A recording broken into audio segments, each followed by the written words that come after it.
হয়ে যাক, ডিউটিটা হয়ে যাক, তারপরে সব বলবো। এখন ডিউটির মধ্যে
হয়ে যাক,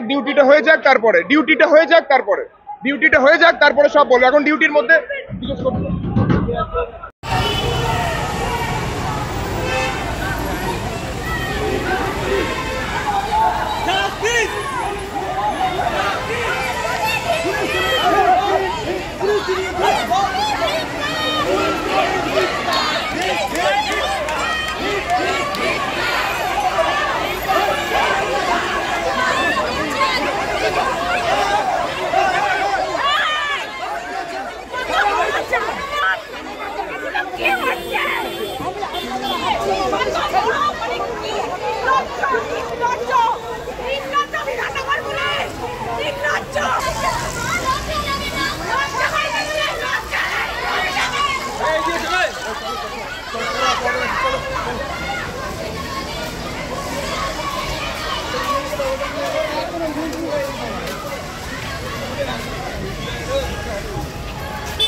রাজ্য সরকার যাদের জন্য আজকে আমাদের এই অবস্থা, আমাদের শান্তিপূর্ণ আন্দোলনের অধিকারকেও কেড়ে নেওয়া হচ্ছে, সংবিধানের এখানে সংবিধান লঙ্ঘন করা হচ্ছে।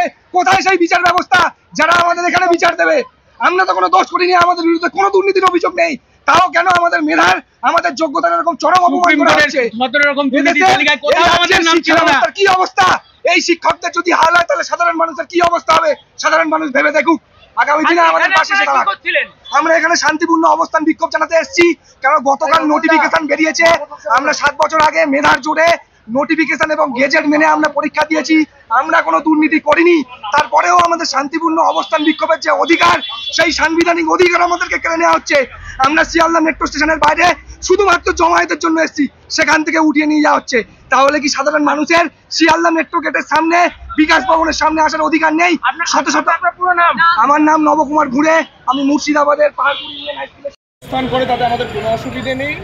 আমরা ওনাদেরকে বলেছি আপনারা হাইকোর্টের অর্ডার মেনে অবস্থান করুন, যা করতে চাইছেন সেটা করুন, আপনাদের প্রতিবাদ। কিন্তু কোনো রকম ভাবে অর্ধনগ্ন হয়ে, এটা একটা পাবলিক প্লেস, বহু লোক এখান দিয়ে যাতায়াত করে, কোনো রকম পাবলিক ডিসেন্সি যদি ভায়োলেট করা হয় সেটা আমরা অ্যাকসেপ্ট করব না। দ্বিতীয় কথা হচ্ছে যে বিকাশ ভবনের কাছে ওনারা এরকম ভাবে অর্ধনগ্ন হয়ে মিছিল করবার সেইটা আমাদের পক্ষে অ্যাকসেপ্ট করা অ্যালাউড নয়।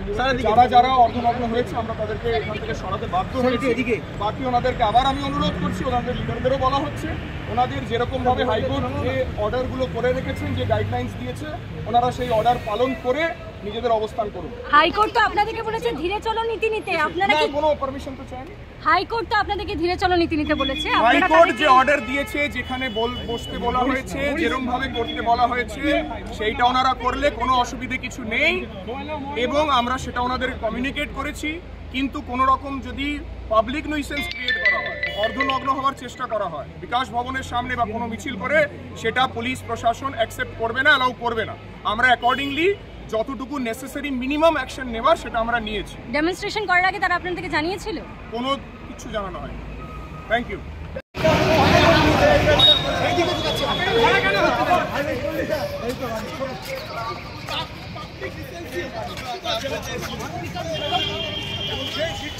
আমরা দেখছি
পরিস্থিতি আমরা এখানে বসেছিলাম, আমরা এখান থেকে আমাদের যে মঞ্চ করে দেওয়া হয়েছে সেই মঞ্চে যাওয়ার চেষ্টা করছিলাম। কারণ হচ্ছে আমরা এখানে দীর্ঘদিন বসে আছি। আমরা দীর্ঘদিন বসে থাকার পরে আমাদের যে হাইকোর্ট থেকে যে মঞ্চ করে দিয়েছে, যে পারমিশন, সেই পারমিশনে আমরা এখান থেকে আজকে কর্মসূচি অনুযায়ী যেগুলো ব্যস্ত আমাদের করতে যাইনি কর্মসূচি যেগুলো ছিল, তারপরে আমরা এখান থেকে উঠে আমরা ওই মঞ্চে যাওয়ার চেষ্টা করছিলাম। পুলিশ এখানে আটকিয়ে দেয়, আটকে দিয়ে আমাদের ছত্রভঙ্গ করে এবং তুলে নিয়ে চলে যায়। ডিসিপি তিনি বলছেন যে অর্ধনগ্নভাবে কোনো মিছিল করা যাবে না, আপনারা পারমিশন পর্যন্ত নেননি। এই যে কি বলবেন? কালকে লালবাজারে একটা চিঠি দেওয়া হয়েছিল, কালকে মেল করে জানানো হয়েছিল। এটা আমাদের নেতৃত্বরা ঠিক করে বলতে পারবেন যে কি হয়েছিল। কিন্তু এটা অর্ধলগ্ন বলতে আমরা হচ্ছে গেঞ্জি পরেছিলাম, মানে একদম যে লগ্ন ছিলাম তা নয়। আমাদের লগ্ন হতে আর কি বা বাকি আছে, এইটুকুই বলবো, আর কি বলবো।